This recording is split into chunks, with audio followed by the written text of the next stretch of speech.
Hello, everyone. We'll get started now.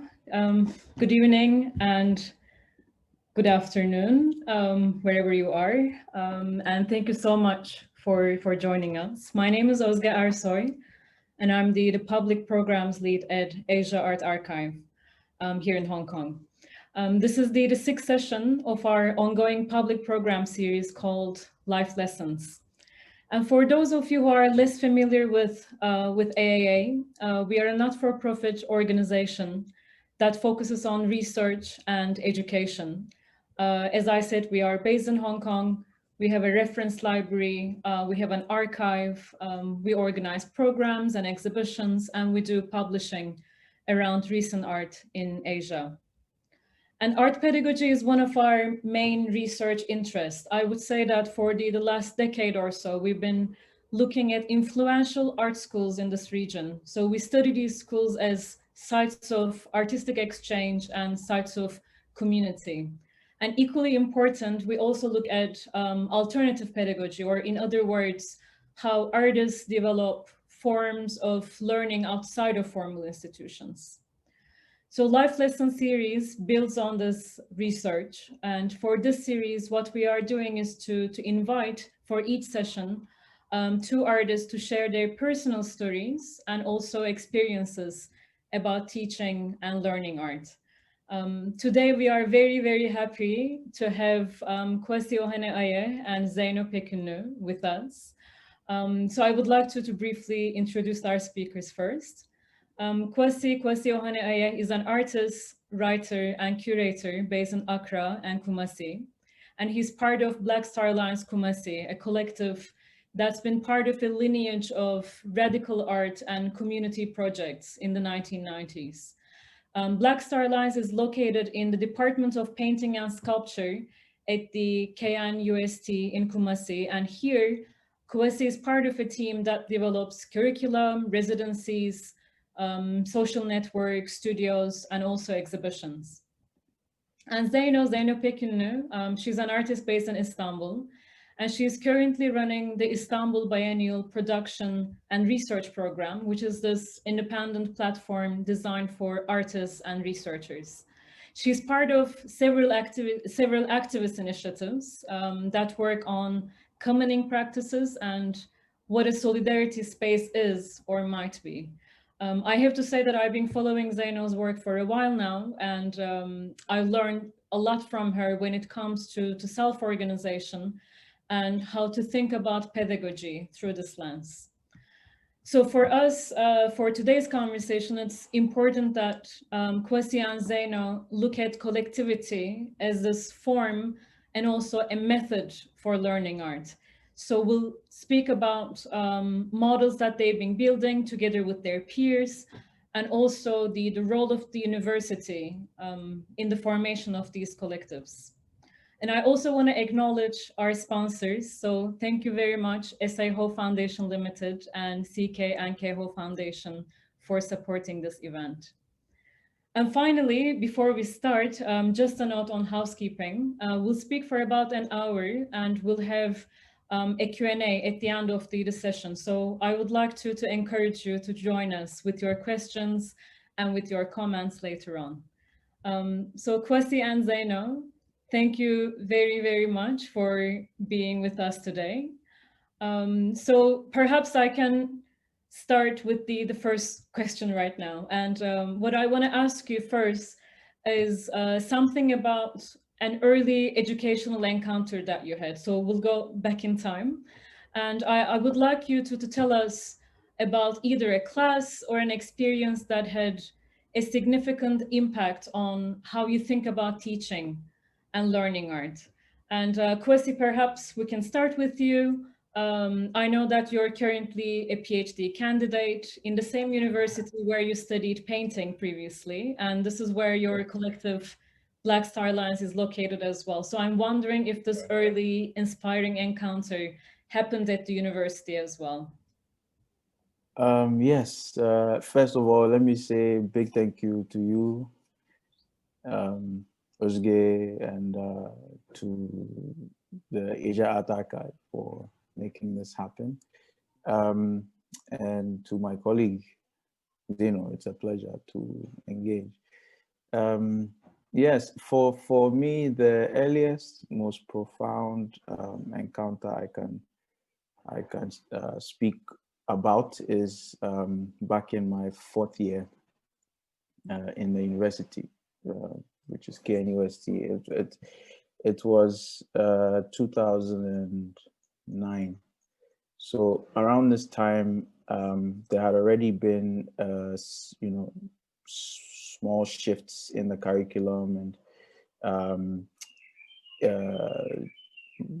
my mentor now, Caricature Seydu, he had instigated what he called the Emancipatory Art Teaching Project, which started in 2003. So by 2009, it's an experimental pedagogic project that he thought was a way of responding to the institution's over-reliance on, the classical Beaux-Arts, tradition in art education. So yeah, his was one that was premised on the learner, whom he considered his collaborator, taking responsibility, and not necessarily being fed information about what they ought to know.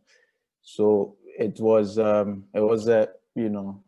that point was when I encountered him, and I remember the classes that we would have. They would point to the expanded field of art, which for me was just very emancipatory.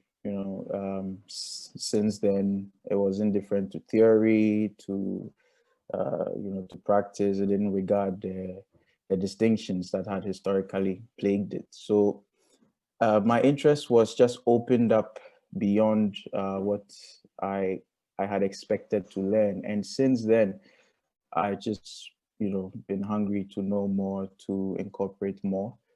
And after 2009, I also, after school, I was wandering a bit. So I met my colleagues now, Joamoa, Tuanan, Kelvin, Hazel, Bernard, and these were more, some of them had already been touched by the Emancipatory Art Teaching Project. So, the conversations were stimulated, and we went on to create our collective we call Exit Frame in 2012. So it's been barreling down for me since 2009, and that's how I was started. Thank you, Kwasi. And Zeyno, would you say that you had a similar experience? I mean, an experience that's related to a teacher, or what was happening in the classroom when you were a student? I mean, I could say I do not have just one educational encounter that inspired my practice, but there are half a dozen ones that I get different things from each of them. But I'm just going to give one example as it made me understand that education and pedagogical approaches are not only based on interactions and exchanges between people, but sometimes just putting your basic resources at the service of others and just opening up a space without predetermining the outcomes could be extremely important. Something similar with Kwasi's story. I also have graduated from the Fine Arts Academy of Istanbul, which is still basing its educational model to this date on the classical art academy model. And after a basic design education for a year, the students are expected to pick one master studio to complete their education for the remaining 3 years. And the different master studios were expected, like the different studios are in a line that like you were expected to create within that understanding. Any experimental approach outside the studio's lines were not welcomed. So in this environment, the image you are seeing is Professor Gülçin Aksoy's Tapestry Studio. And this studio provided a relief to many curious students who wish to discover beyond the borders of their own studios. And apart from its own classes, Gülçin Aksoy Studio had an open door policy to anyone who wishes to sit in the large table in the middle of the studio and to meet and discuss with their peers.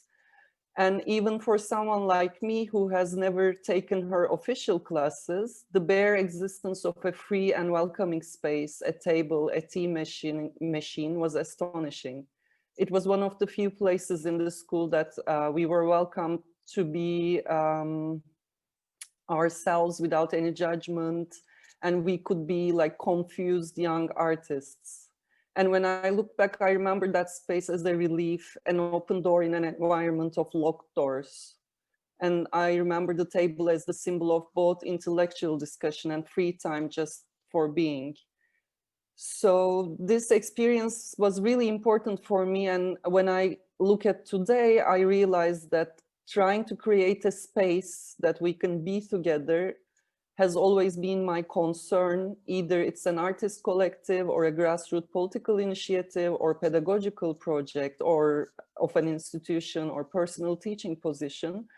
And I always ask myself how to open up a space, how to be catalyzer or just assisting people rather than pouring your cup of knowledge to someone else's cup. Because I believe like this could give birth to unexpected things.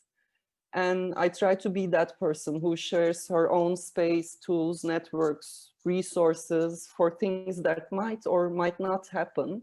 I'm going to emphasize this because might not happen is something we should always keep in mind and not to focus on the immediate outcomes. And this understanding also comes from my political engagements since high school.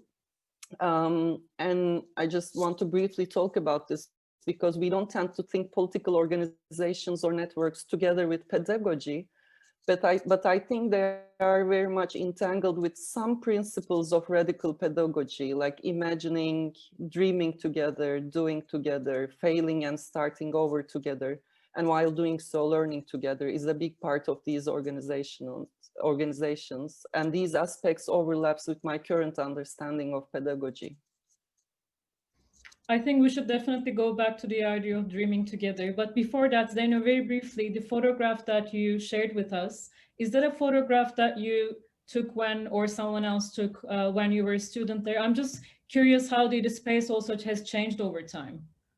It's more or less this open understanding. I keep going back. No, this is not a photograph I took. Like for this presentation, I was looking for a photograph online, and I find this one that represents for me the environment in the studio, but it's more or less the same at the same place, and it has the same policies. So I guess it's fair to say for both of you, the university plays a central role in your education and also for the collectives that you are part of. And I want us to speak a little bit more about how you see your collective being either situated within the university or breaking away from the university. And Kwasi, I want to go back to you because Black Star Alliance creates this collective space within a formal educational model. So can you please speak about how you see this interaction? Would you say that it's a form of dependence or coexistence, or maybe there's a better word to describe it? So I want to go back with that question. Yes, with, okay, let me track back to Black Star Alliance is nourished by one of the foundational principles of Seydou's Emancipatory Art Teaching Project, which is to transform art from commodity to gift, which talks about, or which highlights, art not to exist in the zone of private property or in an exclusivist domain. It is prone to collectivism, and it's also about radical sharing and expansion of ideas. So, and at Black Star Alliance, we say that we hack, we liberate, we share, we solidarize, we fail, and we resurrect. So we have our affirmative posture gives us this attitude of confronting the university as both the problem and the cure, to the problem. So For us, once we diagnose it as such, the university offers, as an institution, just offers us immense possibilities in terms of shaping the artistic landscape, the discourse, just the number of individuals who can, that's, so the university is, but the university is not the exclusive region within which we operate. It just we just prefer to be affiliated with the Department of Painting and Sculpture, such that through that we can exercise a politics beyond the horizons that have classically, limited this formal approach. So how it distinguishes, Black Star Alliance is offering a different model to the traditional principles that underlie education, which maybe to brutally oversimplify would be relying on the tabula rasa logic of engagements, which Zeyno has already alluded to, which means that the learner is pre-logical, empty. So then the pedagogue is the one who has everything, and they are to pummel the student with what they ought to know, and this has its inegalitarian history, dating back to imperial colonialist regime. So what we want to do is to subvert, this structure with a principle that affirms the equality of intelligences, so by that, the engagement, is not restricted, or it doesn't organize the hierarchies based on a power system. It actually dissolves the hierarchies that in a system that makes people take responsibility and that collectivizes, that solidarizes, more critically. So this is more, this is how I would respond to it. And when it comes to the participants in the exhibitions that you organize, or in the curricula that you develop, and then you meet up and then discuss these, I'm wondering if you can give us a little bit of more sense about who participates. Is it student artists? Is it artists who graduate from the university and then they always come back? So how does it grow over time, the participants themselves, or does it somehow recycle itself? Yes, it's a generative model in the sense that it is indifferent to the starting point, even though it begins with the present year group of students in the undergraduate and postgraduate programs. What happens is that we are, for example, we have exhibitions in the Black Star Alliance exhibitions that we've organized, a large scale shows between 2015 and 2017. What happens is we are inviting, or we are selecting artists from those particular year groups, but we're also inviting alumni, special guest artists who may belong to earlier generations, like in the 1960s and so on.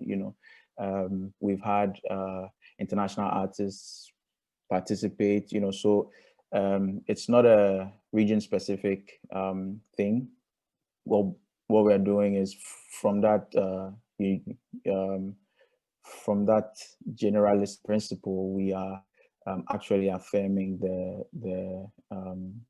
universality of art, and then but we're also using our exhibitions to tell or to create history for Ghanaian art in relation to other paradigms and other histories around the world. So particularly what I've been engaged in with Exit Frame, we have with the Exit Frame Collective, which is one of myself, Adjoa, Kelvin Hazel, and Adakwe Jackson and Atuan, and we recently realized a professional development program we call the Crit Lab, and that is more there we were able to take or borrow from the Black Star Line spirit of experimental development of curricula, you know, and then using that to create a network of artists, critics, and curators, you know, and how we create a system of sharing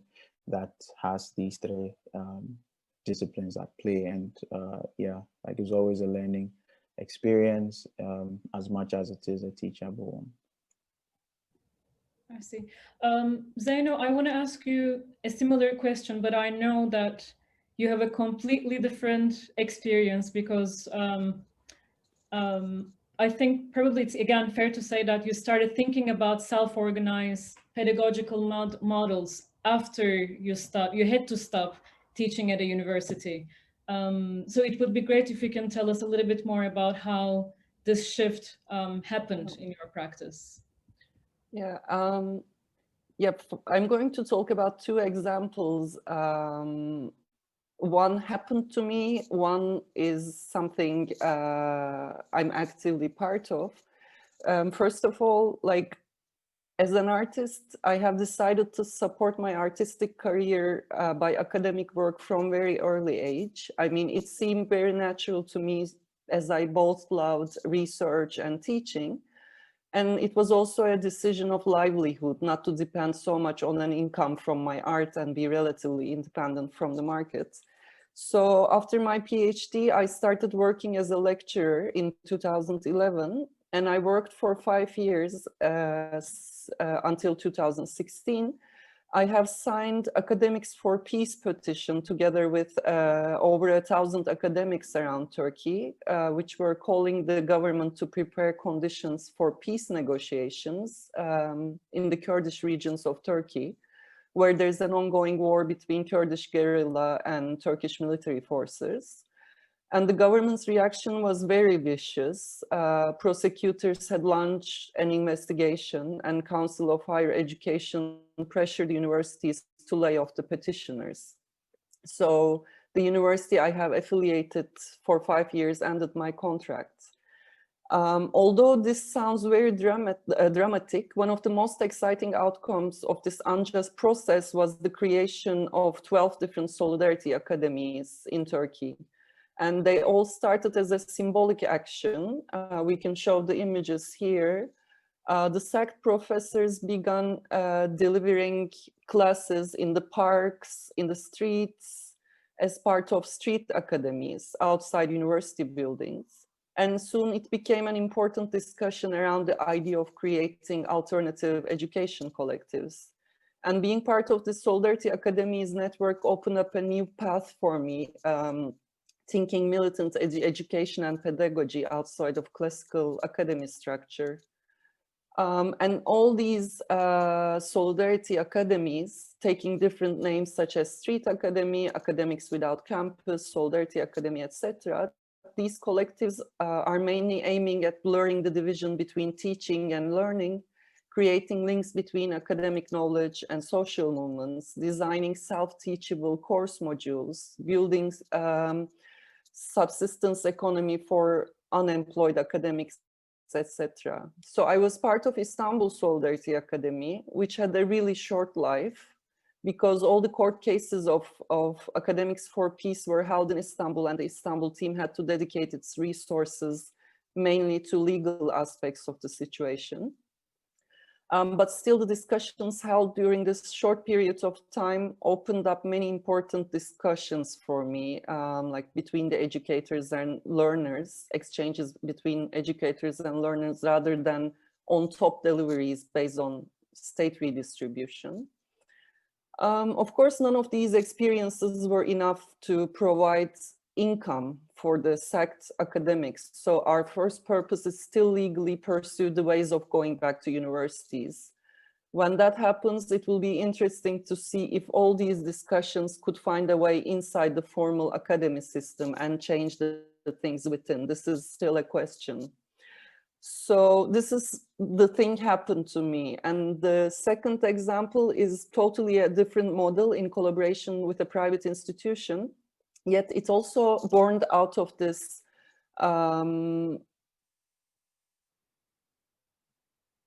like born out of the same political environment. Right after I lost my job in the university, I was offered to design and coordinate the public programming of the 15th Istanbul Biennial. And rejoiced at the results of the programming, they proposed me a longer-term collaboration. So we had some in-depth conversations with the director of the Biennial, Bige Örer, and consulting with intergenerational cultural workers. We have concluded that an interdisciplinary alternative research program was much needed in Istanbul art scene, considering the harsh political climate's damaging effects on university education. And furthermore, following the attempted coup in Turkey in 2016, the international art scene stopped frequenting from Turkey, and there were less and less opportunities for young cultural workers to interact with people from different geographies and backgrounds. So as a plot twist, while losing my teaching job, I got the chance to found and run a research program. So in July 2018, we have launched Istanbul Biennial Production and Research Program. Shortly, we call it CHAP, for young artists and researchers who wish to conduct both theoretical, practical, individual or collective work in art and art-related fields.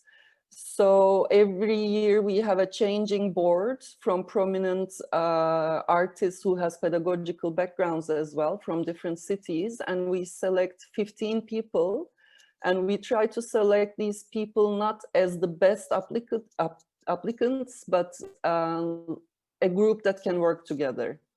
And once the group is formed, I design a specific program for this group. So we don't have a fixed curricula or program. Each year the program is rethought together with the participants according their needs, collective or individual needs, interests, and their asks, actually. So this is still a new program, and its third year had to be postponed to an unknown time because of the pandemic. And we will see its effect in the future. And Zeyno, when you were thinking about how to develop this program in the very beginning, were there certain examples that you were looking at? It might be, you know, cases or collectives or pedagogical models in Turkey or beyond Turkey. I'm just curious about your inspirations as well.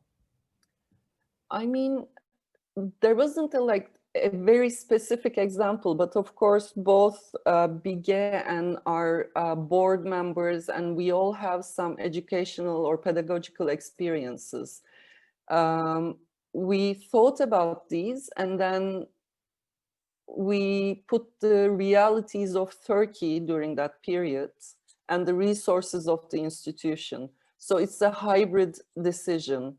Let's say, first of all, making it international or local was one of the biggest decisions. And just because of the language issues, we decided to start locally, to include people who does not speak English as well. And we said, like, if we want to make it internationally in the future, we can also try to find a budget for translation or this kind of experiences. And as I said, the second of all, there are a lot of competitions or production competitions in Turkey for young artists, like offering them visibility.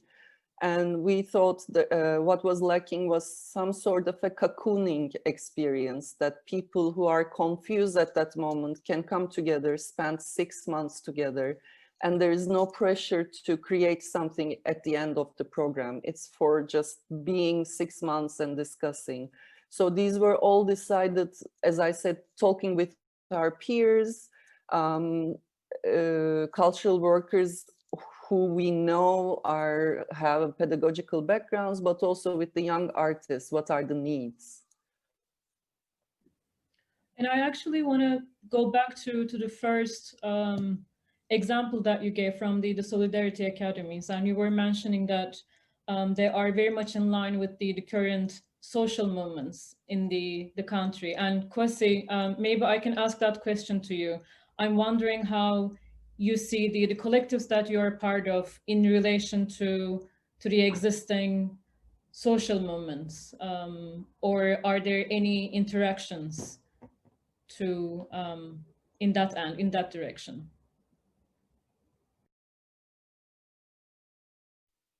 Yeah, I think that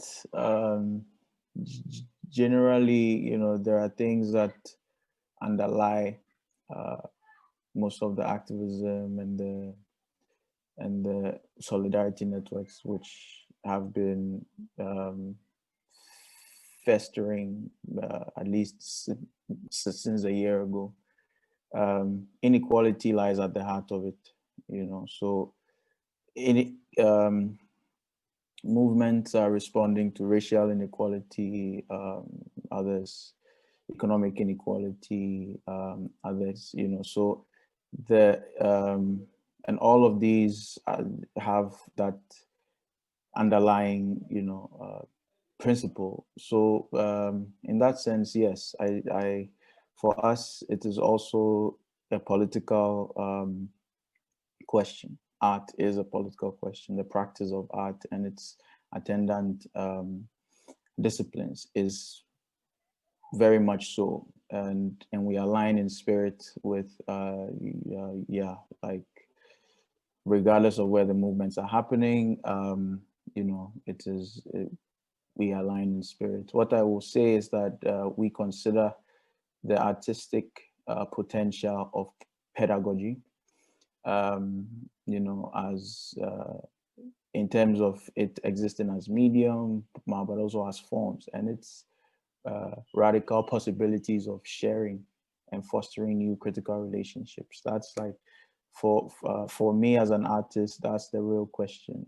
So I use that as, you know, a guiding light, and pedagogy alludes to some kind of collectivism in already, because then there's an engagement beyond the solitary figure of the pedagogue, right? So, you know, you could substitute the figure of the pedagogue with any other avatar.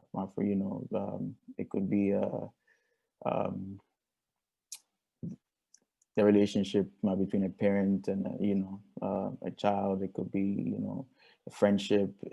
It could be anything. And it is the for me is the structural relations that guide this you know, this engagement. So if it is rooted in a top-down oppressive ideology, necessarily it will, you know, it will take that form. So for the pedagogic encounter, really, for me, that's the political potential of it, is that it amongst other things, is that it has the tendency to move beyond the market-oriented, you know,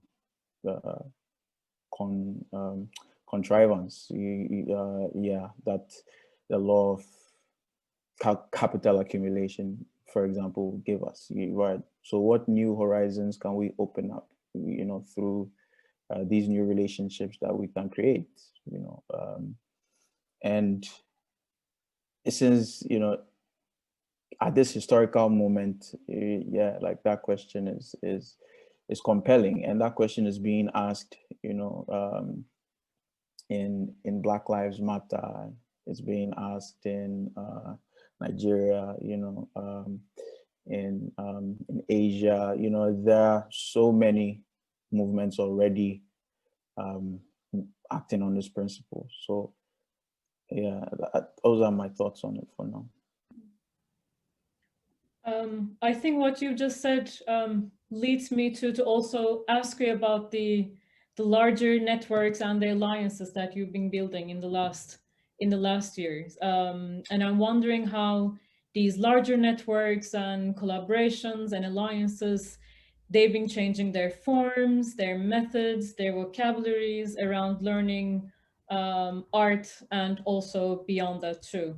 And Zeyno, for instance, I've been thinking about Institute of Radical Imagination, a platform that you're part of. And it's a platform with an internationalist perspective. I did participate in a couple of online sessions recently, and I was able to see that the way that you interpret what a school is that it's a loose structure, and there are peers and people. These are often people who know each other, and you think about this as a way to coming together in a way. So I'm wondering if you can say some words about how do you see the potential of a platform like this, but also the limitations of it. I mean, I think that was a perfect summary, because like before we started this iterations, I will come back to that. We discussed what we see school, like what does it mean to us? And it was exactly this, like it's a form of coming together, intergenerationally, internationally, and building a community and network while getting organized. So this was the understanding of Institute of Radical Imagination's school. And for those who doesn't know, Institute of Radical Imagination, or IRI in short, is a group of curators, activists, scholars, and cultural producers with a shared interest in co-producing research knowledge, artistic and political research interventions aimed at implementing a post-capitalist forms of life. So IRI used to hold assemblies twice a year in cities of its members on location. And the assemblies were held to discuss the future and the structure of this institute, but it's always organized meetings in schools and field trips related to that locality's urgent needs. Just to give an example, like a 5 days event in Madrid was held in 2018, and it did consist two parallel set of events. The first one was a master's in urban commons, organized by Ingobernable, a social center in Madrid. And it was being threatened by eviction. So it was a really urgent moment. And it was also important that we had friends from Naples, and in Naples, legalization of commons were discussed in a municipality level. And also in Madrid, the municipality was open to discussing with the social centers. So we thought that could be a good moment to bring social centers, lawyers, and people working on urban commons together in this meeting. We are calling it masters, but of course it's not a like official masters. It was more about reading some basic texts, but also discussing legal issues together with activists. And the rest of the meeting was Institute of Radical Imagination's forms of governance, sustainability, etc. It's more of an internal meeting. So when the pandemic started, our on-site meetings became impossible, and we have intensified our meetings on a weekly basis because we were in need to discuss with people what was going on. And we have members from Egypt, Naples, Madrid, Turkey, Athens, London, Russia. So it was a great moment discussing our understanding what's going to happen next, what's our future, but also the future of institutions, especially cultural institutions, and also the future of our struggles. And after a while, we thought maybe these discussions would be interest of others as well, you know, like we could benefit from bringing different people and organizations together to discuss the situation we are in and the situation of future struggles. And even though we were all tired from Zoom meetings and webinars, it also gives you the chance to bring people that cannot come together physically in a normal time. So we have created this series of meetings under the title of School of Mutations, and it's an open relearning platform focusing on the needs to learn anew and remake the world of culture in the unfolding of biopolitical emergency brought by COVID-19. So together we wanted to explore and develop new practices and knowledges that contribute to the formation of new forms of lives. And we decided, like, starting from our own networks, political organizations, and the discussions before the school, 5 iterations. First one was, we have a situation here run by Çtodelat. The second one was the future of art and cultural institutions. Third one was art for universal basic income. The fourth one was raising care. And the fifth one was film archives and militant cinema. As I said, it was an experiment and it's still going on. You can check the website and the previous sessions videos, especially the ones around Art for UBI, Raising Care, and Future of Art and Cultural Institutions brought up many international discussions. And what do you think about the limitations of a platform like that? Or are you all happy with what you have created together, and this is the direction in which you would like to continue as well? As I said, the school format was always a part of Institutes of Radical Imagination. And what we wish to do is, like, when we don't have this physical limitations, we are going to revisit the school format as before. And when we have local meetings, we are going to revisit this format and continue working on this. As I said, the school is a very loose term for us, just bringing organizations together to learn and experience together from each other. So I think it's going to continue, at least we wish that it will be continuing. If you ask me what are the limitations, is that especially in a moment of crisis, the realities of each locality is very much different from each other. And you feel it more and more, you know, what you have in Egypt or Turkey is barely comparable with what's happening in Italy or Spain. Sometimes you are at the different moments of the pandemic or the movement's strengths and powers are very different from each other. So it's really hard to find a practice-based togetherness. Theoretically, we are all in the same page, more or less, but practice-based, it really changes from one locality to another. Okay.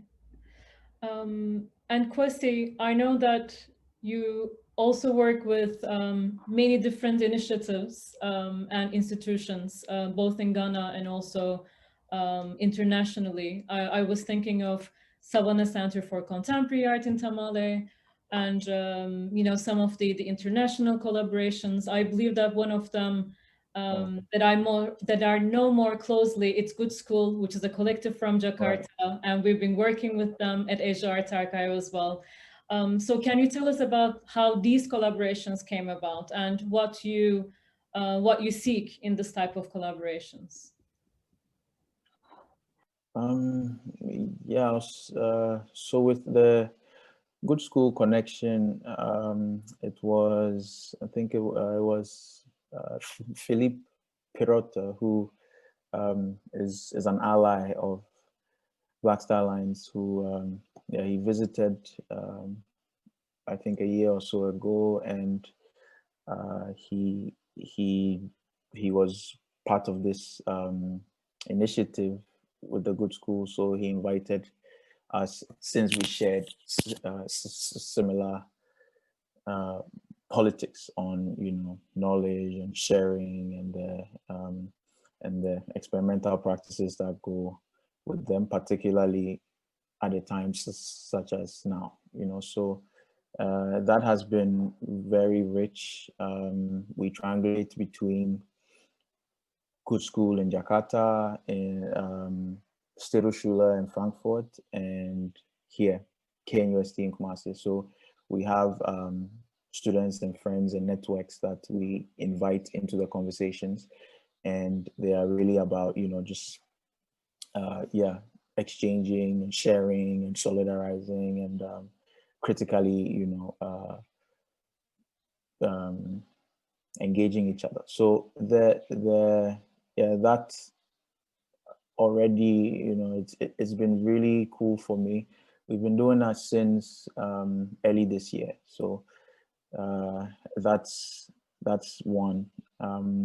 With my nuclear collective, or at least one of the nuclear collectives, Exit Frame, we also did the inaugural edition of our Crit Lab, which comes out of a concern to create the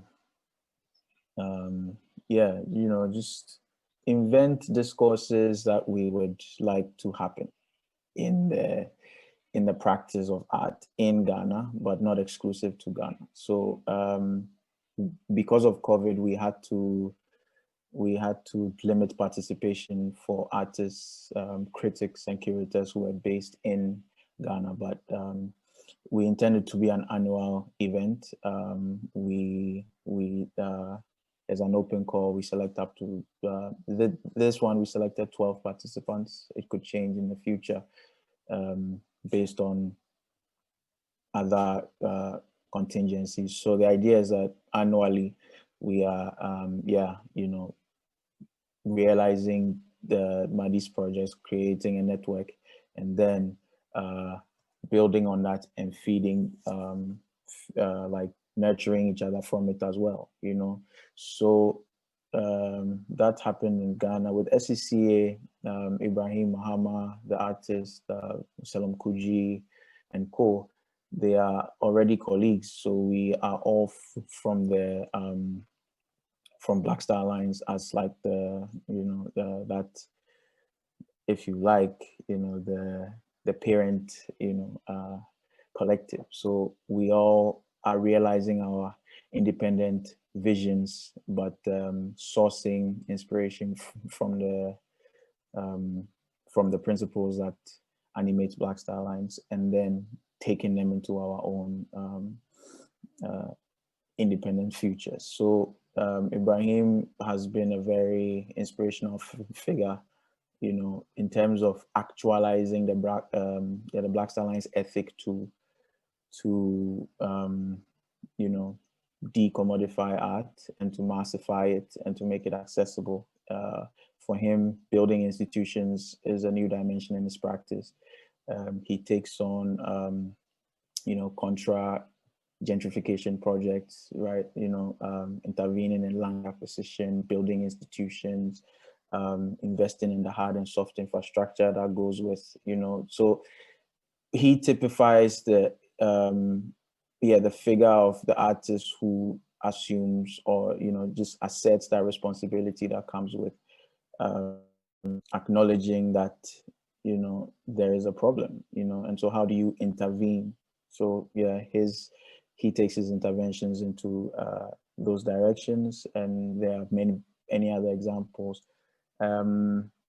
With the Black Star Alliance Collective, what we do is we have regional networks, international, like where Black Star Alliance is already affiliated to, the University of Nsukka, University of Nigeria in Nsukka, CCA Lagos, Isi Silva of blessed memory, was a big collaborator on our part. The Stelu Schule, we have active exchanges with the Stelu Schule, HFBK in Hamburg, ENSB in Paris. So the point is to, really just find just keep nudging at the concept of collectivism and how we can exercise it, practicalize it with both local and global relevance and implications. And when you were speaking about the urgencies of your collectives, both of you mentioned that you build together, you imagine together, but you also fail together. That's a word that both of you have used. So I actually want to go back to that word and then what happened as one of the most beautiful and then maybe most devastating failures that was a lesson for you as well, or for your collective too. And maybe, Zeyno, can we go back to you with that question? Is it a tough one? Sorry. No, it's not a tough one, but Many failures, maybe. no, I have to talk about another example. So I was thinking maybe I shouldn't like open up another example. But let's say, like, let's put it more conceptually, that every time something fails in our organizations, it leaves a trace, but also it inspires other organizations or other initiatives. So I don't want to see the failures as failures. If you look at the immediate result, of course, it's a failure.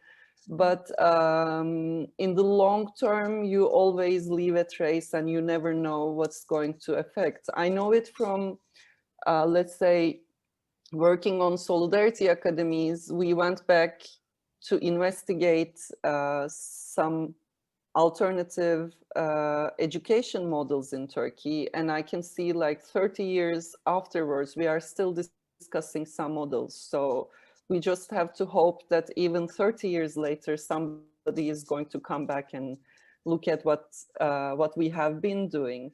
So that's why we should keep our documents and our discussions as well, because it tends to disappear.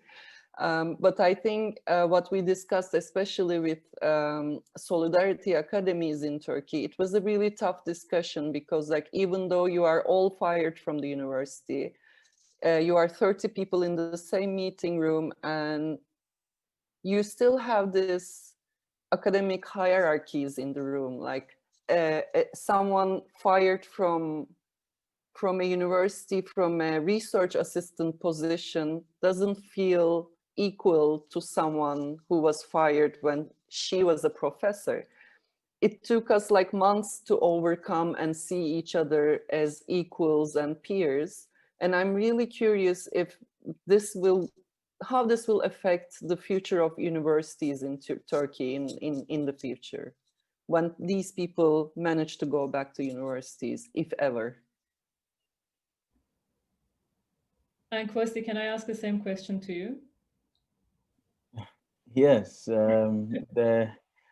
for me, the question of failure happens on multiple levels, on the personal, on the structural, and on the interpersonal levels, and so on. It's the way we have, the conditioning for us, or the conditions of practice for us, is that by the global, capitalist paragons, those on this part of the world, are supposed to already have been failures, right? So that is part of what animates or kind of boosts our politics that takes on affirmation, but also goes beyond it. So the thing is that, how do you take, or how do you announce yourself, your presence in a structure that has, that preemptively excludes you, and then legitimize yourself and transform that structure? That really is the question. So for me, elevating, we are just, there are micro failures here and there, there are, like, it's an everyday thing. It's impossible to learn without having not succeeded or failed in some way of some sort. But on the bigger level, this is also where we, derive that disposition, you know, that political conviction to practice in the way we do. In terms of art, we don't only want to transform the narrative of art, the story of art. We don't only want to intervene in the you know, in what we know about art, i.e. its epistemology. We want to, you know, address the crux of the matter from what art is in itself, what art is, what, you know, starting from that foundational question, attacking the ontology that we have inherited, you know, which has become, you know, that hegemonic, dominant, you know, horizon that you can't exceed. We want to just blow it apart and exceed it, you know, the posit a definition for what we, based on our experience as natives of the 21st century, understand, want art to be, taking on the responsibility of, you know, caring for the creation of knowledge that comes with it, and then extending this and expressing that, how do you say, you know, that vulnerable position of also not creating another hegemon, you know, such that at every point when you subject your thought to publicness, it is challenged, you know, it is exchanges happen, there are nourishments, but there are also things that you leave behind. So this is really the question, and this, well, for me, and this experimental attitude and understanding, you know, one's limitations and yeah, the what collectivism brings, you know, beyond just the individual perspective, and what individuals also bring to the collective, you know, just having a back and forth. All those are things that resonate with the question that you asked, obviously. There's actually a question from one of our audience members that touches on the last subject that you were talking about, Kwasi, about the individual versus the collective. So I would like to read the question out loud, and if you would like to respond to it, we can continue with that. Sure. So our attendee asks, without the individual, there is no collective. How can a collective balance the needs of the individual versus the collective to harness a healthy community? Yeah, it is, you know, it's spot on. Without the individual, so the notion of collectivism or community is moot. But the only reservation I have with the question is the versus that is put between the individual and the collective. I would say, you know, both apply. It is the individual and the collective together. If we already agree that, you know, they are in a dialectical relationship, you know, that that relationship creates its own tensions. It creates its attendant problems, attendant issues that, you know, have to be faced. So yes, there's certainly that. I would say that to harness a healthy community, we need to also move beyond the classical distinction between, you know, this and that. It's or this or that. You know, it's actually the both. And how do we address it from this angle? And Zeyno, for you, is that a type of negotiation that you have to do with the collective work that you've been involved with? I wouldn't say negotiation, but Yeah, I totally agree what Kwasi was saying, but I would also like to add on this dialectical relationship. I think we are only drawn to collectives if they can offer us some sort of a dream that as an individual, we would be more complete. We can dream a better future, a better self. Otherwise, I don't see the attraction in the collectives. That's one of the things. And I would also say this is a discussion I always witness in the collective works or communities, that you cannot include everyone. Like getting organized, being a collective, being a community also includes leaving some people outside of it. Otherwise, like, you cannot compromise in that situation. So as an individual, you are attracted to the collectives that bringing these individuals together, that can dream together, that can dream or try, make trials of a dream together, if it happens in the future. It's not like fetishizing that dream, but try to live the life you are dreaming of in a smaller scale. I always see collectives like this, building the relationships that you dream for the whole world, let's say. Try to do it in that collective. Thank you, Zeyno. There's a comment from Petra Johnson, and I believe she made that comment when you were actually speaking about the workshop earlier in the conversation. So I would like to read her comment out loud. She says, "I love your analysis of a space to be together. I was an artist in residence at the Making Lab at Tongji University, founded by Johan Tao in Shanghai. And we have been playing with the idea of bringing the model to other locations as well. But maybe this impromptu emergence is much more conducive for the kind of interaction that you describe." So thank you, Petra. Thank you, Petra. And I'm wondering if there are other questions from our audience members.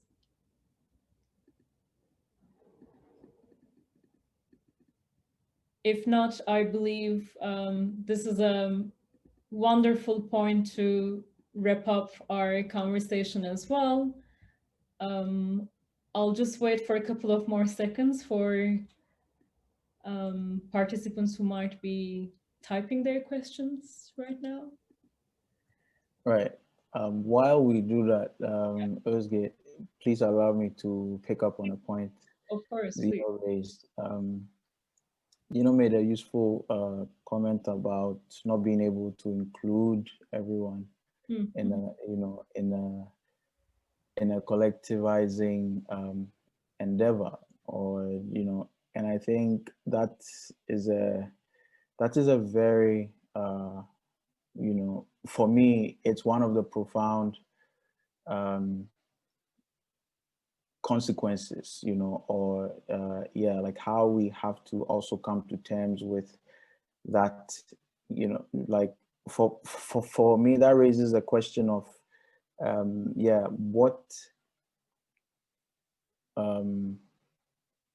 what ethical principles are underlying this community or this collective, such that even if we say we are universalizing or generalizing, of course, it is not. People have already died, some people are, so there's always a context, but there's always a catch. But how does one create such collectivist or community-driven initiatives with ethical principles that are based on generative ideas, that are based on inclusivity, such that, because if you're building a community based on independence, or with independence as the aim, that's the starting point. It's not the end. So if people don't want to participate in your, in your initiative.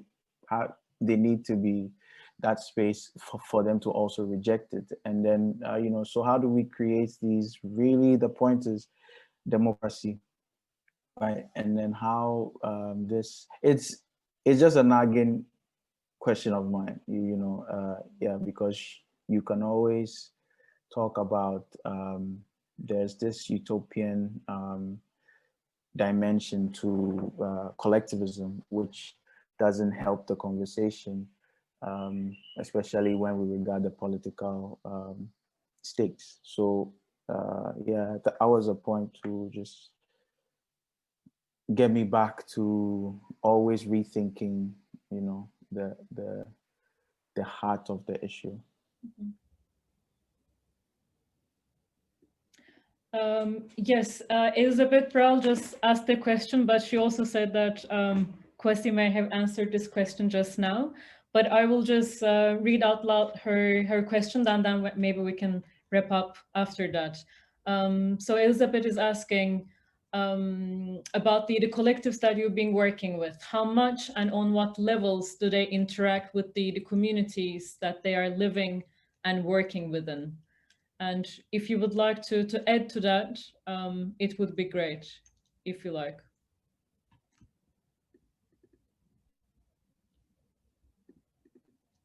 I mean, I talked about several different ones, so I don't know how to answer it, but I can answer for specifically for maybe Institute of Radical Imagination. As I said, they do, the idea is always being interaction on working together with the communities or collectives that are doing community works or they are getting organized, etc. So it's not about bringing some people together to discuss about collectivity, but bringing together people who already have collective networks, and most of the people have more than 5. And during the School of Mutation, let's say, when we did Rising Care initiative, it wasn't about just bringing people to talk together, but before the events, people met several times to know each other and exchange the experiences, etc. So it's not like we have to make an online event, more about like, can we bring these collectives together for future collaborations? So this is what I can answer it with. Perfect. Yeah. Please. Let me respond to that with an example of mine. So, for example, in Ghana, Black Star Lines is the experimental contemporary art institution that is interested in complicating the conversation of art beyond established canons in the Euro-American, traditions, particularly rooted in early modernist art history, up until the 1950s. So for us, for a long time, this modernist conception of art actually, it's exclusivist. So it cuts out any practice, possible bad practice, and because, these ideas are also purist and so then there are established media and formats, and it's very hard to introduce new or alternative notions. And this thing has dominated, or it had dominated the